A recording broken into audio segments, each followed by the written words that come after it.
Scenes may not be suitable for very young audiences. Parental guidance is recommended. Ang programang ito ay naglalabas ng sensitibong eksena at impormasyon. Striktong patnubay at gabay ng magulang ang kailangan.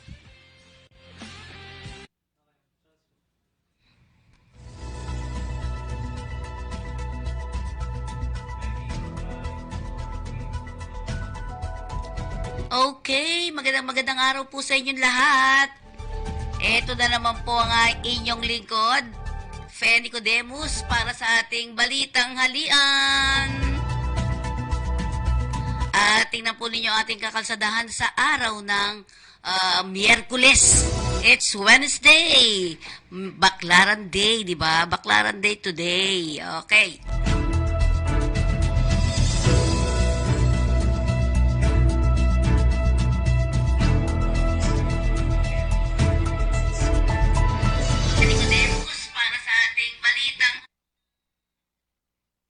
Sorry, follow up lang. Okay, tingnan natin ang ating Balintawak Toll Plaza. Tingnan natin, ayan po ang ating kakalsadahan today. Balintawak Toll Plaza, medyo maganda-ganda pa. Takbo lahat maganda. Bukawi Toll Plaza, may Kawayan, San Fernando, medyo may konti para sa northbound. Sa Mapulang Lupa, marami naman ang mga sasakyan pero passable lahat. Mindanao Toll Plaza, ako ganda. Ang sarap bumiyahe ngayong araw na ito. At sa ating mga balita, abangan po ninyo mamaya ang iba pa nating mga kaganapan dito sa ating balitang halian. Sa ulo ng ating mga balita, 216 pamilya na sa danger zone ang nabiyayaan ng pabahay ni Pangulong Marcos. Sana walang bawian niya pagkatapos. Isa pang warrant versus Kibuloy inabangan na ng DOJ. Botante nagparehistro ang 2025 midterm polls, nasa 1.9 million na. Pangulong Marcos sa mga Pinoy, hindi tayo magpapaapi. Bangkay ng babae itinapon ng delivery rider. Presyo naman ng manok at baboy sumirit. 2,315 batang lansangan naman ang na-rescue ng MPD. Klase sa public school sa Maynila pang-umaga na lang. Sa kabuuan ng ating mga balita, good news ito para sa mga kababayan natin sa Talisay River. Tingnan nga natin, pinangunahan ni Pangulong Ferdinand Marcos Jr. nitong Martes ang ceremonial turnover ng National Housing Authority Balanga Low Rise Housing Project sa 216 na pamilya na nasa tabi ng Talisay River na isang danger area sa Balanga, Bataan City.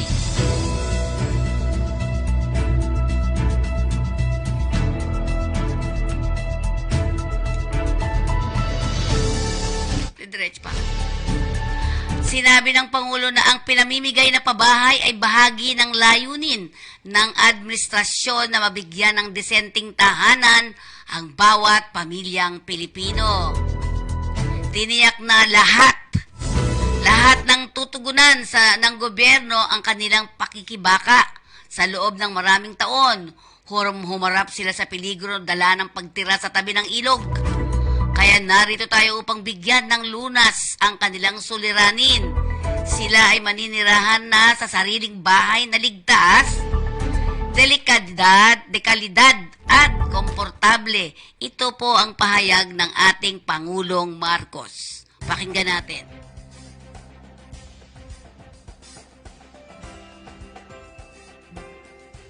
Ang NHA Balanga City Low Rise Housing Project ay bahagi ng ating patuloy na pagsisikap upang bigyan ng maayos na tahanan ang bawat mamamayang Pilipino.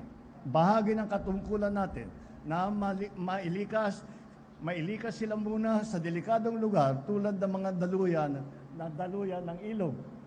Nagsikap po ang gobyerno na mabigyan sila ng maayos at ligtas na tahanan na matatawag nilang sarili. Kayo ngayon ay maninirahan sa sariling bahay na ligtas, de kalidad at komportable. Ngayon pa lamang po ay binabati ko na ang ating mga benepisyaryo ng congratulations sa pagsisimula ng panibagong yugto ng inyong buhay. Makakaasa rin po kayo na lahat ng sambayan ng Pilipina sa ilalim ng pambansang pabahay para sa Filipino Housing Program o yung tinatawag naming 4PH program, patuloy ang pagpupursige ng pamahalaan upang mabigyan ng maayos na tahanan ang ating mga kababayan. Muli, binabati ko ang ating mga benepisyaryo at hangad ko ang ikauunlad ng inyong pamumuhay. Sama-sama tayong tumungo sa isang maliwanag at masaganang bagong Pilipinas. Itong project po na to is ang mga benepisyaryo po natin dito is galing po sa SC Mandamus living along the Talisay River. Ito ating mga kababayan na medyo nakatira po sa mapanganib na lugar. So nilipat po natin sila dito. Ito po ay mga low-rise building, 3-story po na merong 27 square meters na 2-bedroom kada unit. Ngayon po ang NHA hindi lang po babahay ang ginagawa, kundi isang sustainable community. So ang ginagawa po natin, may mga community facilities po ating mga project. Nakita nyo naman po dito, meron po siyang school, covered court, daycare center, at mga iba pang facilities. Ang gusto po natin, kung kakayanin po ang ating project are in city or near city. So itong mga beneficiaryo po natin ngayon, 216 beneficiaries.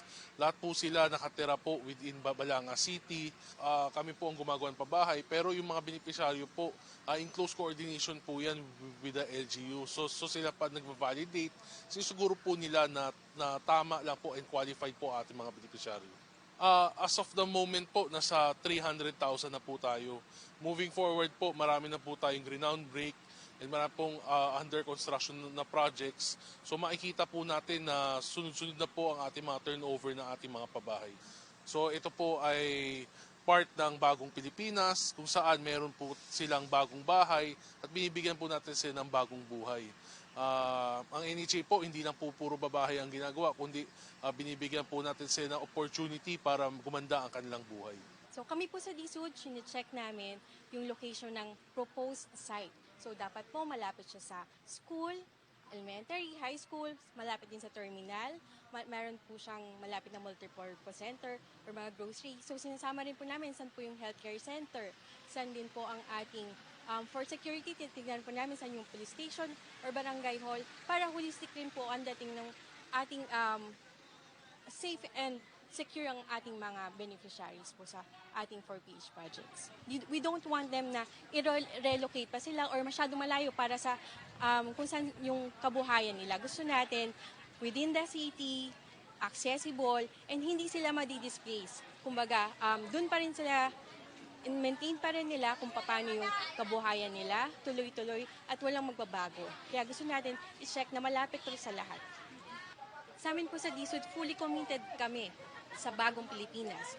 Ito ang 4PH flagship program po ng ating Presidente Ferdinand Bongbong Marcos. And talaga pong kami ay masigasig na nagtatrabaho at upang mabigay ang mga pabahay na kinakailangan na ating mga kababayang Pilipino.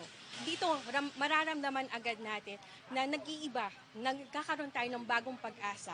Hindi lang siya basta pabahay, meron din siya mga kumpletong pasilidad, katulad ng school, ng court. Nandiyan, tinitignan po lahat natin yung mga ganong konsepto para siguraduhin na ang kabuhayan, ang pamumuhay ng ating mga kababayan na maganda, ligtas, panatag, at maayos sa kanilang bagong tirahan. Mr. President, nagpapasalamat po ako sa inyo dahil nagkaroon kami ng bagong bahay, bagong buhay. Maraming salamat po. Mahalin at alagaan nyo po ang inyong mga pabahay. Gusto po natin na natirahan nyo po na matagal yan, huwag nyo po ibibenta. Ang NHA po ay tuloy-tuloy lang po sa pagpapagawa ng ligtas, desente at komportableng babahay bilang tugon po sa pangarap ng ating Pangulong Ferdinand Marcos Jr. na merong bahay ang bawat pamilyang Pilipino.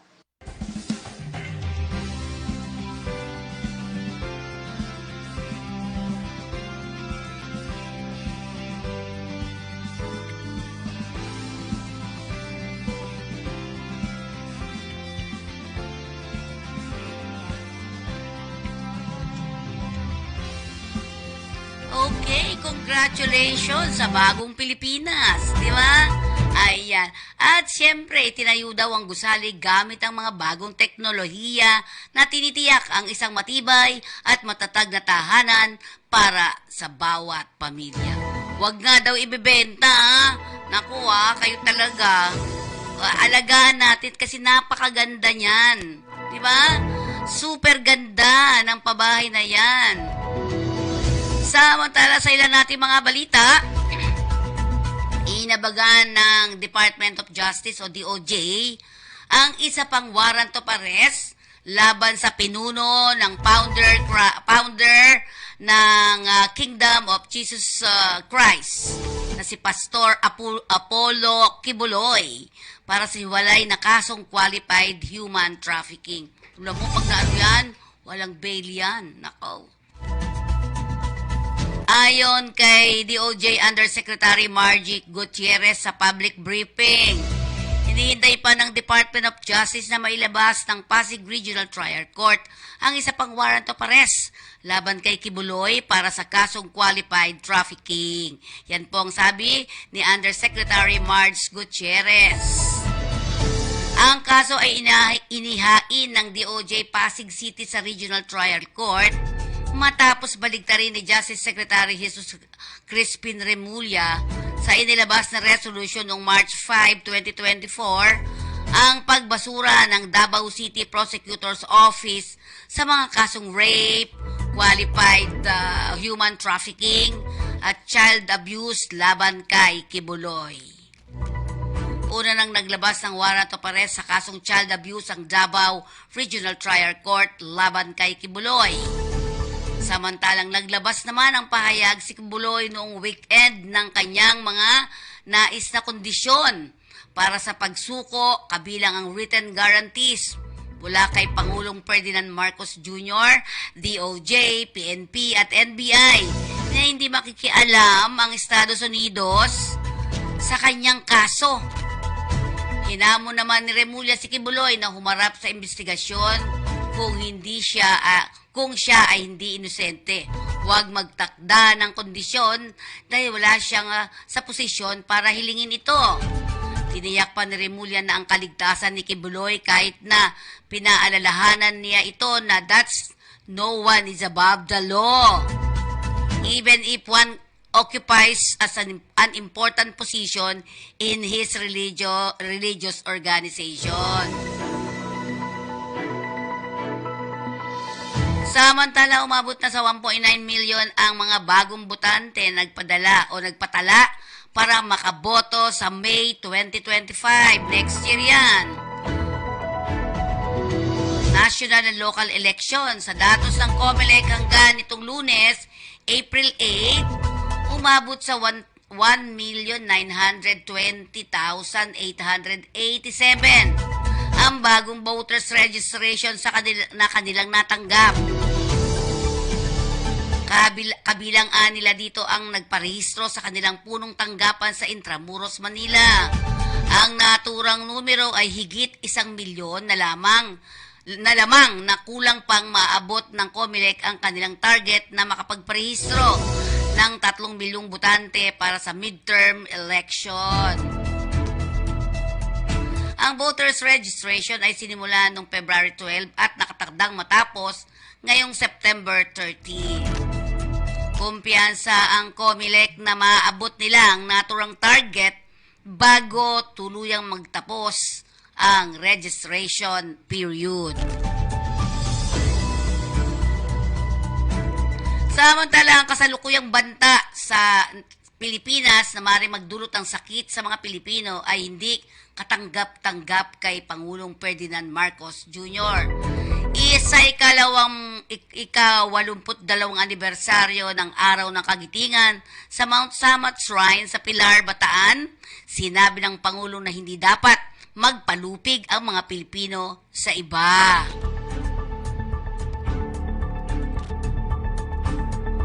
Ang mga ito ay hindi katanggap-tanggap, hindi makatuwiran o makatarungan, lalo na sa panahong ito na payapang pakikipag-ugnayan ng mga bansa. Ito ang sinabi ng punong ehekutibo. Tulad na lang anya ng pinamalas ng ating mga dakilang ninuno, ay hindi rin tayo dapat magpasupil at magpagapi, lalo na sa loob ng ating sariling bakuran. Payag pa ng Pangulo na ay mapagkunan pa ito mapagkunan itong pang-ibayong kamalayan. Tapang at lakas ng loob at higit sa lahat ay patuloy nating pagtibayin ang ating pagkakaisa at ang pagiging makabansa. Kasabay nito, sinaluduhan din ni Pangulong Marcos ang sundalo na patuloy na dumidepensa sa teritoryo ng Pilipinas. Siniguro pa niya na ang kasalukuyang armed forces ay patuloy sa kanilang matapat na serbisyo at pagbabantay sa seguridad at soberanya ng bansa. Bangkay naman ng isang babaeng lumantad mula sa isang balikbayan boxes na selyado ng packaging tape ang natagpuan sa madilim na bahagi ng Kapulong Street sa Tondo, Manila nitong Sabado ng gabi. Itinago ang biktima na alias Jasmine, 32 years old, residente naman ng Tambunting Street, Santa Cruz, Maynila. Naaresto naman sa follow-up operation ng mga suspect sina Ray Mark Incipedo, 27 years old, delivery rider, William Barroso, 31 years old, tricycle driver, at Roseller Pajarillo, 50 years old, pawang mga taga Tambunting Street, Santa Cruz, Maynila.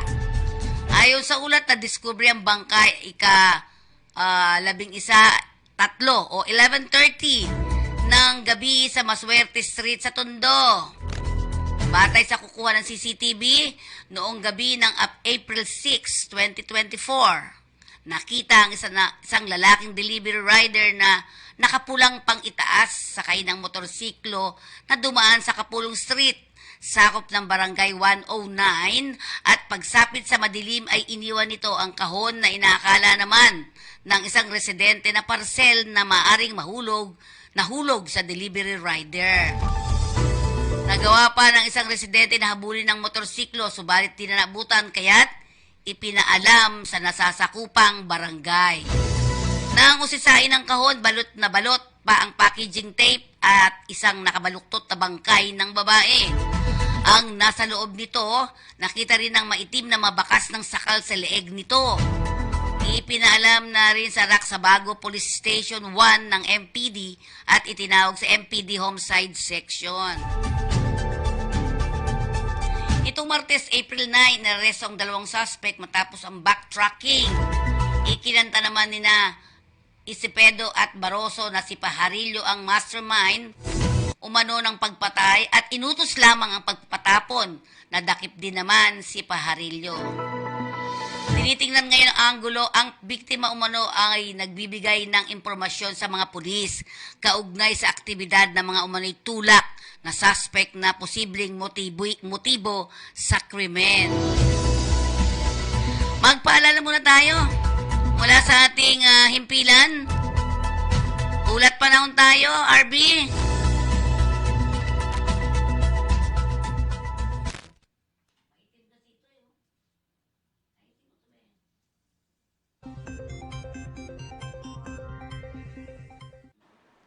Eid Mubarak, magandang umaga sa inyong lahat at binabati po natin ang lahat ng mga kababayan natin nagdiriwang na Eid al-Fitr sa araw na ito at narito na nga ang lagay ng ating panahon ngayong araw ng Miyerkules, April 10, 2024. Sa ating latest satellite images, makikita natin ang patuloy na epekto ng easterlies o yung hangin nagmumula sa karagatang Pasipiko at ito magdadala ng generally fair weather, mainit na panahon pa rin sa malaking bahagi nating bansa at posible pa rin yung mga isolated o pulupulong pag-ulan, pagkidlat, pagkulog. Samantala, dito sa may bahagi ng Batanes, posibleng medyo maulap yung kalangitan na may kalat-kalat na pag-ulan, pagkidlat, pagkulog. Dulot naman ng frontal system, yung bangga na mainit at malamig na hangin na malapit sa may bahagi naman ng Japan. Samantala, base sa ating mga pinakahuling datos, wala pa rin tayong minomonitor na anong mga low pressure area, maliit yung chance na magkaroon tayo ng bagyo hanggang sa pagtatapos ng linggong ito. At dito nga sa Luzon, inaasahan natin ang maulap na kalangitan na may mga kalat-kalat na mga pag-ulan, pagkilat, pagkulog, partikular na dito sa may bahagi ng extreme northern Luzon, itong area ng Batanes. Sa nalabing bahagi ng Luzon, asahan pa rin natin yung mga isolated rain showers and thunderstorms, dulot yan ng mga localized thunderstorms. At asahan pa rin natin ang mainit na temperatura at agwat nga ng temperatura dito sa Lawag na sa 25 to 33 degrees Celsius. Sa Tuguegarao, mainit po, nasa 25 to 37 degrees Celsius. Sa Baguio, 17 to 25 degrees Celsius. Sa Metro Manila naman, 24 to 34 degrees Celsius hanggang 32 degrees Celsius naman sa Tagaytay, habang sa Legazpi, nasa 25 to 32 degrees Celsius. Dito naman tayo sa Palawan, Visayas at Mindanao. Makikita natin sa Palawan at sa Visayas, inasahan din natin yung mga isolated rain showers and thunderstorms. Agwat ang temperatura sa Calayan Islands, 25 to 34 degrees Celsius. Sa Puerto Princesa naman, nasa 25 to 34 degrees Celsius. Sa Iloilo, hanggang 33 degrees Celsius. Hanggang 33 degrees Celsius din dito sa may bahagi ng Cebu, habang sa Tacloban, 25 to 32 degrees Celsius. Sa bahagi naman ng Mindanao, mga pulupulong pag-ulan, pagkilat, pagkulog din ang mararanasan ng mga kababayan natin sa bahagi ito ng ating bansa, habang agwat ang temperatura sa Zamboanga nasa 25 to 34 degrees Celsius. Sa Davao naman, 25 to 35 degrees Celsius, habang sa Cagayan de Oro, nasa 24 to 32 degrees Celsius.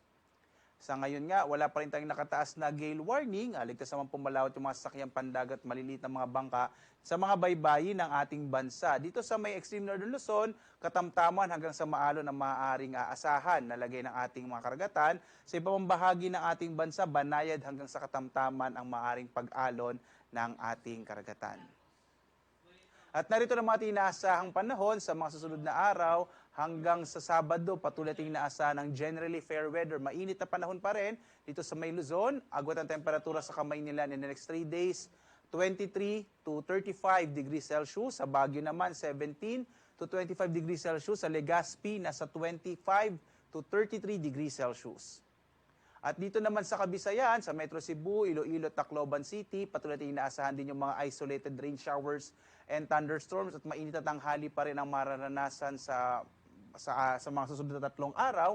Agwat ang temperatura sa Metro Cebu, nasa 25 to 33 degrees Celsius. Sa Iloilo naman, nasa 27 to 33 degrees Celsius. At sa Tacloban City, nasa 25 to 32 degrees Celsius. Sa mga kababayan naman natin sa Mindanao, dito sa Metro Davao, Cagayan de Oro City at Zamboanga City, patuloy na makararanas sa mga pulupulong pag-ulan, pagkilat, pagkulog sa susunod na 3 araw. Agwat ang temperatura sa Metro Davao ay 24 to 35 degrees Celsius. Sa Cagayan de Oro naman, 24 to 32 degrees Celsius, habang Zamboanga City, nasa 25 to 35 degrees Celsius. Ang araw naman natin ay sisikat, ganap na 5:46 ng umaga at lulubog 6:09 ng gabi. At sundan pa rin tayo sa iba't ibang mga social media platform kung saan natin sinasabi ho at ang mga posibilidad ng mga isolated rain showers and thunderstorms. Naglalabas ho tayo dito ng mga thunderstorm advisories, mga rainfall information, kung mga heavy rainfall warning. So, bumisita lamang po at mag-follow sa ating sa X, sa Facebook, sa YouTube, at para sa mas komprehensibo at mas marami pang impormasyon sa lagay ng ating panahon at klima, makikita nyo rin po yung ating inaasahang heat index sa ating website pag-asa.usc.gov.ph. At muli po, live na nagbibigay update mula dito sa Pag-asa Weather Forecasting Center. Muli po, Eid Mubarak sa ating mga kababayan dito sa ating bansa. Mula naman sa Pag-asa Weather Forecasting Center, ako naman si Obet Badrina. Maghanda tayo lagi para sa ligtas na Pilipinas. Maraming salamat po. Magandang umaga sa inyo lahat. Ayan. At sa pagpapatuloy ng ating mga balita, kamusta na po, Ma'am Mercy, dyan sa Taiwan? Tumaas naman ang presyo sa kada kilo ng manok at baboy sa ilang pamilihan sa Quezon City, particular na sa Nepa Q-Mart. Itong nakaraan, nadagdagan ng 10 piso kada kilo ng manok na nasa 190 na ngayon mula ng dating 180 per kilo. Tumaas din ang presyo ng kada kilo ng karne ng baboy na nasa 260 mula sa dating 240 hanggang 250 kada kilo. Sa pahayag ng meat vendors, tumaas ang presyuhan sa kada kilo ng manok at baboy sa dagdag bayad nila sa mga traders at suppliers bunsod Bunsod pa rin ang naranasang El Nino sa bansa, gayon din ang walong himpay na pagtaas ng presyo ng petrolyo. Samantala, 2,315 mga minor de edad na nakatira sa lansangan ng nasagip ng mga tauhan ng Manila Police District sa mga operasyong isinagawa mula March 1 hanggang April 5 taong kasalukuyan. Sinabi ni MPD Director Police Brigadier General Thomas Ibay na bahagi ito sa pagpapaigting ng security coverage sa lungsod ang mga hakbang. Maayos na namang na-turn over ang mga minor de edad sa kustudiya ng Barangay Reception and Action Center, Manila District Social Welfare. Ang kanilang mga magulang tagapag-alaga o pinakamalapit na kamag-anak ay isinailalim na sa wastong pagpapayo.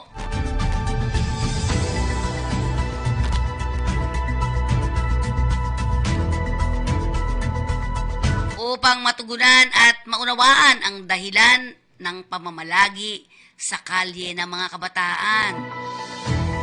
Tinalakay din ang mga angkop na pag-aksyon para makabuo ng isang pangmatagalang solusyon. Samantalang magpapatupad ang Division of City Schools sa Maynila ng adjustment sa schedule ng pasok ng mga pampublikong paaralan bunsod ng nararanasang matinding init ng panahon. Batay sa Memorandum Number 140S 2024 na nilagdaan ng DZS Manila Chief Education Supervisor Nerissa Lomeda at sinapubliko ng Public Information Office o PIO na batid na simula April 11, 2024 ang klase sa lahat ng pampublikong schools o klase sa lungsod ay magsisimula ng alas 6 ng umaga hanggang alas 12 lamang ng tanghali. Magtatagal ang implementasyon ng naturang adjustment hanggang sa May 28 ayon kay Attorney Princess Abante, tagapagsalita ni Manila Mayor Hani Lacuna. Memorandum Number 140S 2024 signed by the DZS Manila Chief Education Supervisor Nerissa R. Lomeda, SESE was released in relation to the dangerous level of heat index currently experienced in the country. Yun po ang sinasabi ni Undersecretary. Okay, yan po ang kabuuan ng ating mga balita sa araw na ito. Tayo po muna ay magpaalala mula sa ating himpilan.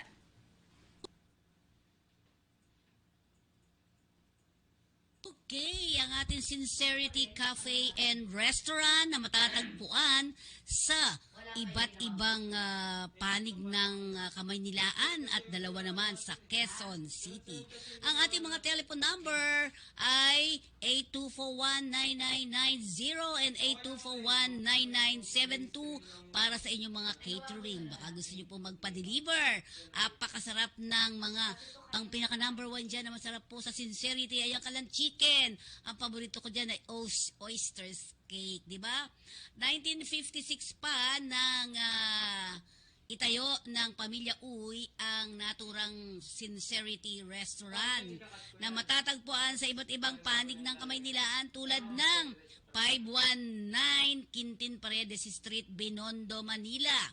Meron din tayo sa 238 Banawi Center, Banawi Street, Barangay Manresa, Quezon City.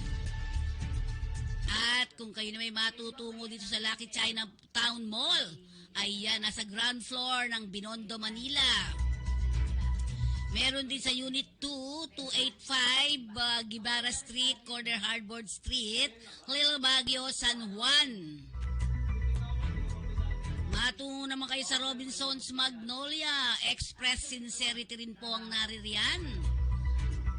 At ang SM Mega Mall sa Quezon City.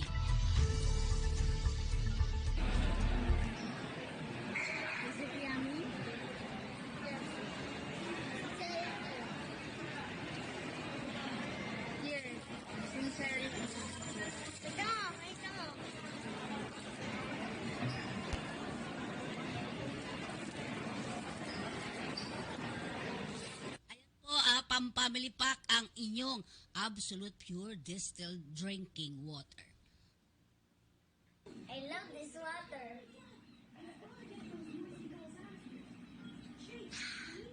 Thirst quenching. Ayan ang ating Absolute Pure Distilled Drinking Water. May pang pamilya na, may pang sports pa, at pang personal. At para naman sa ating flag carrier ng Pilipinas, andyan po ang ating Philippine Airlines. Ayan, gustong-gusto pong sakyan yan ang ating mga elderly kasi safe ka na, safe and sound sa pagsakay at pagbaba ng ating flag carrier. Walang iba kundi ang ating Philippine Airlines. Okay, so ayan pa rin po ha, ang ating mga paalala sa inyo. Masarap at gusto natin ang talagang chicken. Ang sarap talaga, sa totoo lang, RB. Okay, next natin. Ayan, ang ating mga trabaho. Trabaho. Sa Taiwan, ang employer nyo dito ay Chip Bond Technical Corporation. Oh, yan. 120 factory workers. Kailangan po nila yan sa Taiwan. Ayan po, April 17 and 18, 2024. Ngayon po yung Abril, ika-17 at ika-18. Scan QR code, RB, apply now. Ayan. Scan QR code. Ayan. Ang website, it's www.eqmanpower.ph. Kanilang Facebook, tama ba ako? It's www.facebook.com/iquest.manpower. Pwede po kayong pumunta doon. Ayan. Pwede kayong puntahan ninyo po ang number 1679A Mabini, corner Malbar Street, Malate, Manila. At meron din sila sa Pangasinan, second floor, Galaxy Prime Building, 543C, Chapuac District, Dagupan City. Armed Forces Hospital, Southern Region. Kailangan nila ng mga male and female nurses. Ayan, kailangan nila ng mga registered nurses sa NICU, HDU, OR, Mother and Child, ER, Mother and Child, Postpartum Ward. At registered nurse pa rin ng Gynae Ward, Antenatal Ward, Labor and Delivery Ward, OPD, Mother and Child area. Yan po ang LBS solution. Pero ang LBS ay nangangailangan din dito sa Pilipinas. Local hiring po. Kailangan po nila ng mobilization and training coordinator. Please send your resume to lot.soriano@e-recruitment.com.ph Hindi ko na ano yan eh. Ayan. Pero ayan po, talent acquisition specialist recruiter naman to. Pwede tayo dito ba? Kaya lang hindi eh. Sourcing, ito yung para sa gas eh. Yan ah. Mga petrochemicals, refineries, construction sectors, as well as design engineers, specializing in offshore project. 2 taon po ang kailangan professional experience. Next. Ayan, apply din kayo sa arms.lbsrecruitment.com.ph. Apply MSD at e-recruitment.com.ph. Ayan po yung mga phone number. Next natin. Ayan naman ba, kailangan na naman sa Kaizen Sushi Restaurant. Ito po ay nasa Brunei. Ang mga kailangan nila, syempre of course, sushi chef, 5. Waitress, 10. Dishwasher, 5. Cook, 3. Waiter, 10. And service crew. Qualification, male or female, matataas pa. Minimum height is, sa babae, 157 cm. Yan. Sa lalaki, 5.2 meters without shoes. Good in English communication skills, at least 3 years experience in fine dining restaurant. Perido, kailangan din ng machine operator sa Hungary. Ayan, anong mga kailangan? Babae po? Lalaki. Sa lalaki, vocational graduate with NC2 TESDA, Technical and Mechanical Machine Certificate po ang kailangan. Masa at least 2 years experience in machine setter for automotive electronic manufacturing company with knowledge in electro-pneumatic sensors, electronic PLCs, SAP, DMC at PCB, with knowledge in using different kinds of hand tool, power tools for mechanical works. Good in English communication skills at 160 centimeters in height. Bakit kailangan ng mga mga tataas, matatangkad kaya? Bakit kaya, RB? Kailangan nilang matatangkad. For the position, may drop box doon for your application. Otherwise, please send your updated resume to recruitment@peridointernational.com with email subject anong posisyon na ina-applyan ninyo. Yan. Tapos na ata to. Ay, di pa. Subic Job Fair, April 15, next Monday, no? 8 o'clock a.m. to 12 noon lang po, ha? Subic Sports Complex, Wawadu, Subic, Zambales. Sa IPAMS, ito po ha, silipin din po ninyo. Ito po yung nakita namin. For Canada, they need fast food supervisor, welder, heavy equipment mechanics, truck mechanics. For United Arab Emirates, audiovisual technician, show technological technician, mechanical technician, yung rotating equipment, ano po yung kanila.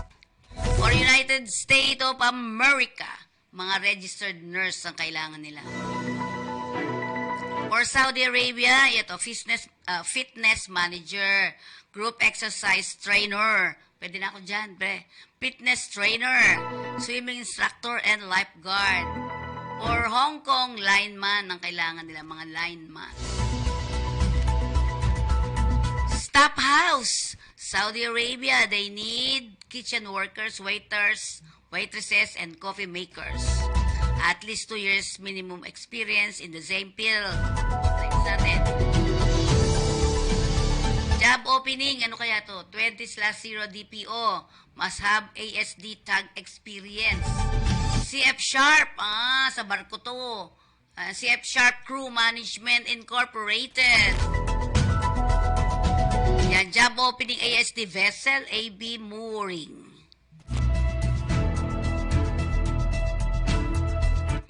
They need naman 100 female cleaners in Saudi Arabia. Delta Beer po ang nangangailangan to. Delta Beer Overseas Job Placement and General Services Incorporated. Ito po ay sa Pasa, Unit 2D, second floor, Miramonte Building, 53 Senator Hill Puyat Avenue, corner Rojas Boulevard, Pasay City. Ang landmark Camel Appliance, Buendia, Pasay City, next to Shell Gas Station, Buendia. The owner, Margie Socorro Sacote, with contact number 639-276-787454. Yan po ang kabuuan ng ating mga trabaho patrol. May mga announcement pa ba tayo? Okay, ha? Ay, may na-interview po kami sa, nito kahapon, ano? Ay, hindi pa natin papakita, no? Bukas pa siguro po, ayusin lang natin. Yan. Ang nakausap po natin ay si Ambassador Francis Chua. Yan. Bukas po nyo malalaman ang kabuuan ng ating balita sa Thursday. Thursday po. Bye-bye, ito po ang ngayong balitang halian. At ito po ang inyong lingkod, Fe Nicodemus. Paalam po.